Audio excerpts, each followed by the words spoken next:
On this episode of the 2x eCommerce podcast show, we're going to be talking about analyzing your ads on Facebook and how to make the right decisions. It's part of our 5-day Facebook advertising for e-commerce series. Do stay tuned. Welcome to 2x eCommerce, the e-commerce marketing growth podcast where you ask questions and I, Kane, answers them. Also hear from proven marketing growth experts who are number 1 or number 2 in specialist areas of online retail marketing. So if you work in or own an online retail business, listen in, get involved, join me, and let's put some fuel to skyrocket your e-commerce growth. So an inbound marketing strategist, how do you beat Amazon? Natural search and our search engine position is critical to the customer flow through the website. I personally would not have an account process interrupt checkout flow at all. My favorite customer lifetime value calculation is an easy one. It's your average order value times that purchase frequency times your customer lifespan. I'm Kane Campbell. Let's get rolling. This episode is brought to you by Klaviyo. It is a game-changing email automation tool specifically built for scaling e-commerce businesses. I'm not just saying it. I use Klaviyo in my e-commerce store and in stores I advise for. Household names in the e-commerce space such as Brooklyn Inn, Bonobos, and Chubbies use Klaviyo. Here's why. Klaviyo has one of the most impressive feature sets in the e-commerce email personalization space at the moment. Besides the one-click setup, Klaviyo's Pixel tracks visitor behavior to help you set up highly effective custom email funnels. Klaviyo also offers pre-built autoresponders for cart abandonment, upsells, and win-back campaigns. Klaviyo's most game-changing feature is its Facebook Audiences integration, which helps your email list to sync up with your Facebook ad campaigns. So as you continue to scale up your store, Klaviyo will help automate a lot more sales. Try Klaviyo today on klaviyo.com, spelt Klaviyo.com.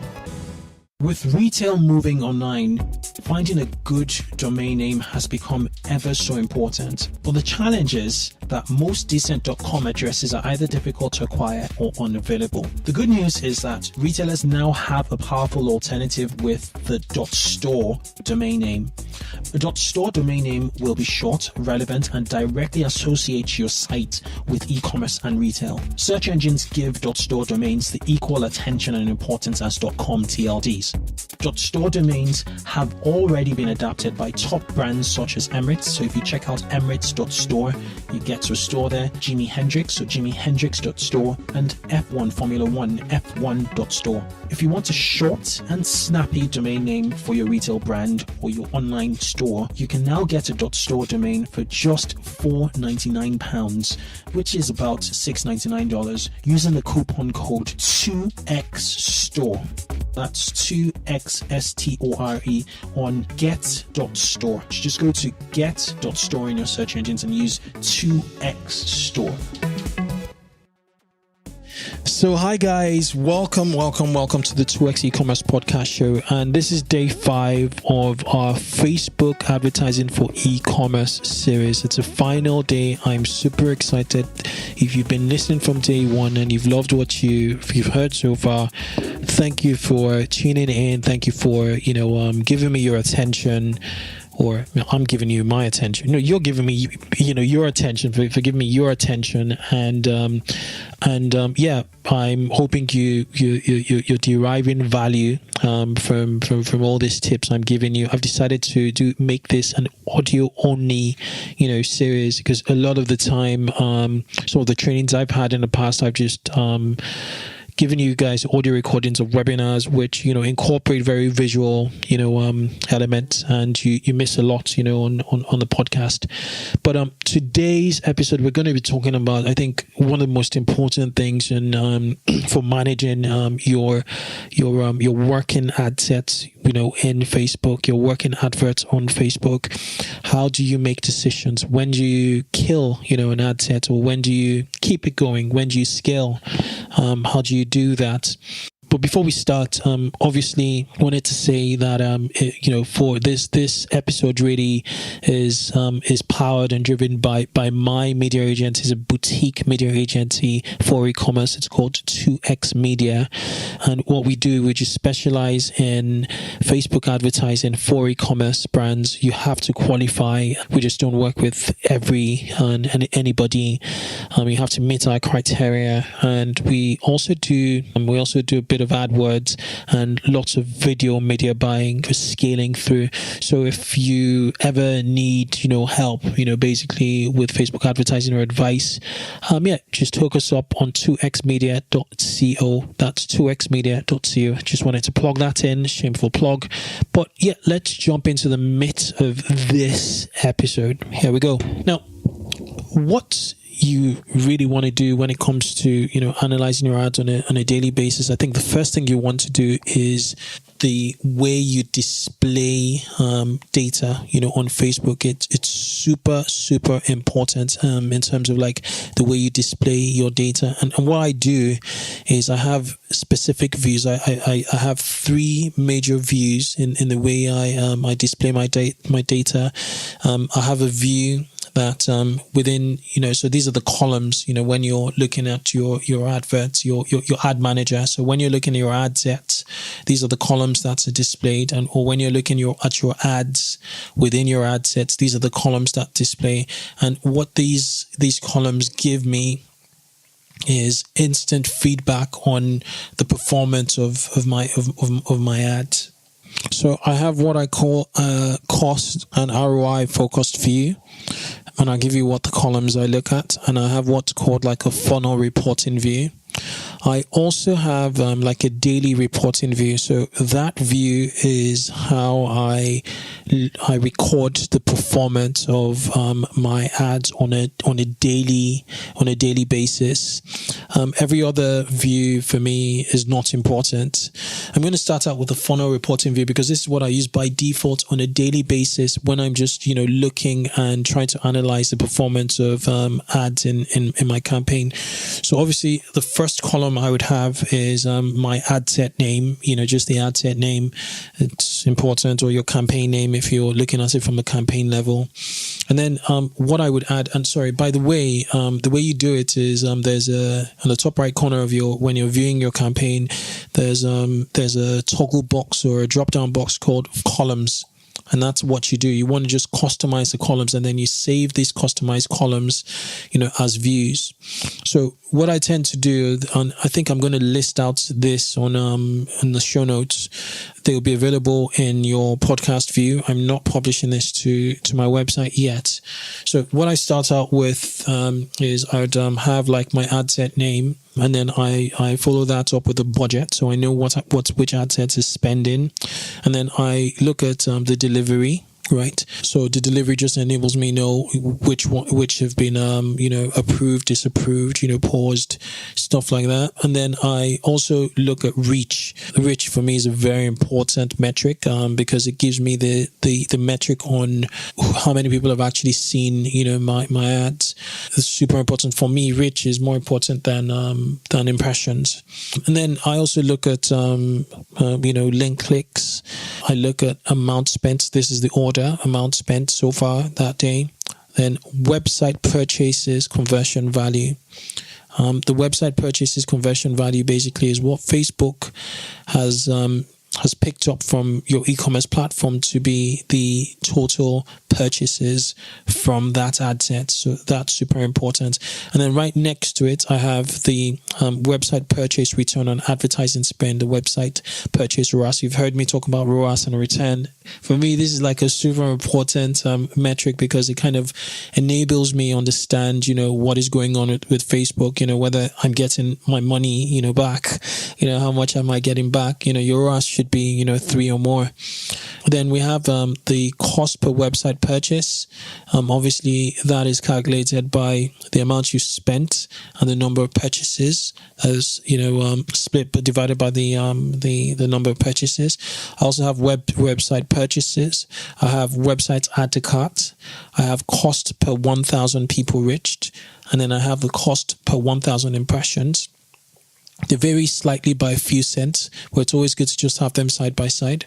I have click-through rates, right? So link click-through rates. I have unique link clicks. I have button clicks. I have cost per unique link clicks. I have website checkouts initiated. And then after that, I have website add to payment. So websites initiated are people who've made it to checkout. Website payment, website add to payments. Sometimes you'd find out that you have more website add to payments than website purchases, and that's because some people have failed to their cards got declined for one reason or the other. So that's a good metric to look at. Then cost per add to cart. Website add to cart frequency is important, and then page likes is my final column. The other thing I do on the ad level, on the creative level, which is one step below the ad set level, is to add positive feedback and negative feedback. That just gives me an understanding of on the reception my ads are facing, and those metrics are really important. So positive feedback is an estimated score based on the number of times people are expected to interact with your ad. Example, reacting to a post, clicking a link, and help you achieve your objectives. So your ad's positive feedback can be low, medium, or high. The higher your positive feedback, the better people are expected to respond to it. And then negative feedback it's a score based on number of times people hid your ad and chose not to see your ads. So that's another very important metric, because it indicates that people don't want to see your ads anymore. So it's really good to have those metrics. So what, from this list of metrics, what do I look at on a daily basis? Before that, so this is what I look at on a daily basis. But the first thing that comes to mind when I open my account is I just look at the amount spent first, and then I look at the website purchase, conversions, value, and then I also look at the number of website purchases. That's the first thing, and that just gives me instant feedback on what's working. Then the other things I look at are the websites add to cart. So like if I've started out a new ad set and I spent a few $100 dollars in that ad set, or on a series of ad sets, and I'm not seeing that many add to carts, it's indicative that something is wrong. Okay. I also look at link clicks, and unique link clicks, just gauging, what the link clicks are, as well as the cost per unique link click. I benchmark that against, the usual cost per unique link clicks across the campaign. So those are the key things I look at when I'm, looking at this view, which is called my funnel reporting view. I would share all the fields I just discussed. Now, when it comes to kind of like further analyzing and digging a bit deeper, I have a very ROI focused view. And my ROI focused view looks at just cost, in general, what is everything costing me. So the first column on my ROI focused, view is campaign name or ad set name, whatever view you're looking at. And then I want to see the amount spent, and I want to see the website purchase conversion value. So it's straight up amount spent, website purchase. I'm not thinking about reach now. I'm just looking at, how much have we spent on column 1, how much have we made column 2, and what's the return on column 4, which is the website return on ad spend. Then I look at the website purchases after, and then I look at the cost per result. So my result obviously is purchase, and the cost per result is right there. The cost per result is also the cost per website purchase if your campaign has an objective, a purchase objective. After that, I look at the website checkout initiated. I just need to know how many people have made it to the checkout page, and then this is the start of the funnel, in my opinion. So not the start of this is one step before the purchase, right? So I build it out from purchase, and then checkout, and then add to cart, and then link clicks, and then view content. We're going to go through everything now. So with the website checkout initiated, I look at it. I say, okay, how many people made it to the checkout versus how many people made it to purchase. Not only that, I look at the cost per website checkout purchase. Okay, so the cost per website checkout initiated. So I look at the website initiated, but I need to know the cost per per website initiated. I also look at the website add to cart, but I want to know the cost per website add to cart. I look at the unique clicks. I want to know the cost per unique clicks. I look at the website view content, which is content tracked by the pixel attributed to your ads. So how many views have your ads actually generated? I look at that, and I look at the cost per website content view. Then I could put the reach. I also look at my CPM, which is cost per 1,000 impressions, and I look at my cost per 1,000 people reached. I just need to look at these numbers on a regular basis, and then I also look at the unique click-through rates. And then cost per outbound click.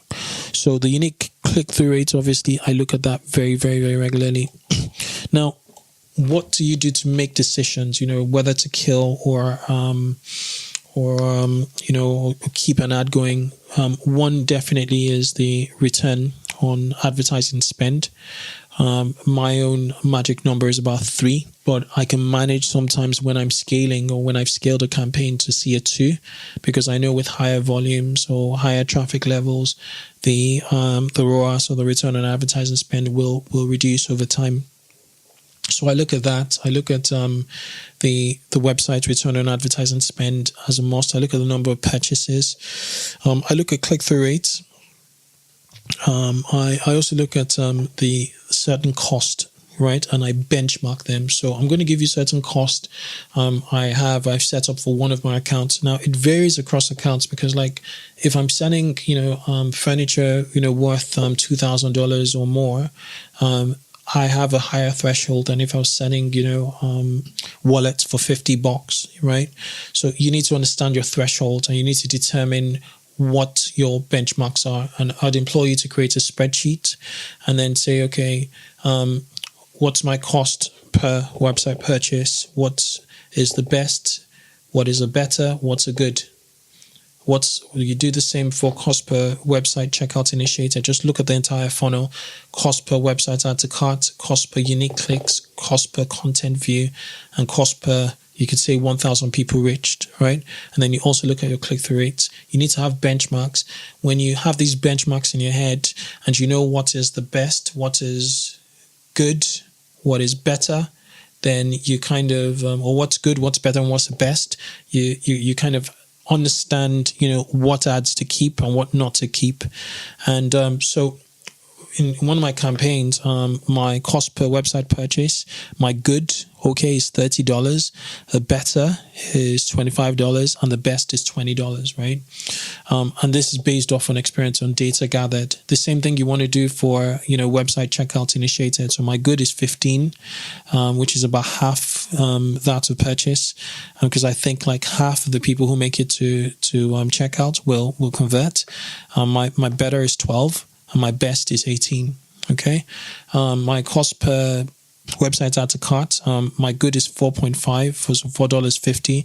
My better is $3.50, and my best is $3. Okay, because more people, a lot of window shoppers will still add to cart, sparingly, as compared to people who actually put in their details to make checkout. Okay, my cost per unique clicks, if it's not based in America, just in the US or, in the UK, my cost per website click is always in the cents. Okay. So, if it's not single country focused, if it's, regional, or if it's worldwide, then it's going to be 40 cents good, better 0. Maybe 33 cents better, and best would be 25 cents. My cost per website content view would be very similar to the cost per unique clicks, because unique clicks would tend to, generate, website content views. So my good is about 35 cents. My better is 30 cents, and my best is 21 cents. My cost per 1,000 people reached, my good could be 15. My better could be 12, and then my best could be $9. Okay, and then click-through rates, good 2.5%. I'd say even good is 1.5%. Better would be 2.5%, and best would be anything over 4%. Okay, so you want to keep an eye on these metrics on a regular basis, and then determine, if like your ads are not hitting your benchmarks, kill them, straight up. Obviously, if there's a return and the return is desirable, is your target return, keep them. All right. But metrics that just indicate that, hey, things are dying out, will be metrics further down the funnel. So when I say further down the funnel, if your click-through rates are not hitting those numbers, then it's indicative of something. If like your unique clicks are not hitting the numbers, if your add to carts are not hitting those numbers, it's indicative of something, because it's a big wide funnel, right? If your click-through rates are terrible, it's going to trickle down to your links. It's going to trickle down to the add to carts. It's going to trickle down to initiated checkouts, and it's going to trickle down to your purchase. So if it might be indicative that in a few days you're going to get fewer purchases. So you need to brace yourself, either reduce your spend or stop the ad set completely. So that is it. I think I'm going to, this particular episode actually deserves a webinar, which I would I'd launch. If you want to join the webinar, just give me a shout out on Twitter. Yeah, so that's it. This is day 5. I'm glad we made it to day 5, to the very end. And if you have any questions, hook me up. And thank you guys for making it to the end of this series. We are always learning. So if you have any additional tips, let me know. And enjoy. So next week we'll go back to the regular once a week, every Wednesday schedule. Glad we made it. Remember, if this is of value to you and you're still listening to this, to subscribe and leave us a review on iTunes or any other platform you get your you get your podcast from, or you listen to this podcast from. Until next week, have a fantastic weekend ahead, and see you guys later. Bye-bye. So that was a wrap on this week's episode of 2X eCommerce. Remember, you can catch me every week, and also send your questions and comments on Twitter using the hashtag 2XeCommerce. Keep yourself in the loop by subscribing to this podcast on iTunes or your favorite podcasting app. It only takes a few seconds, and it means you'll get the most up-to-date episodes to help you grow your online store. Do have a good one till I catch you on the next show. Bye-bye.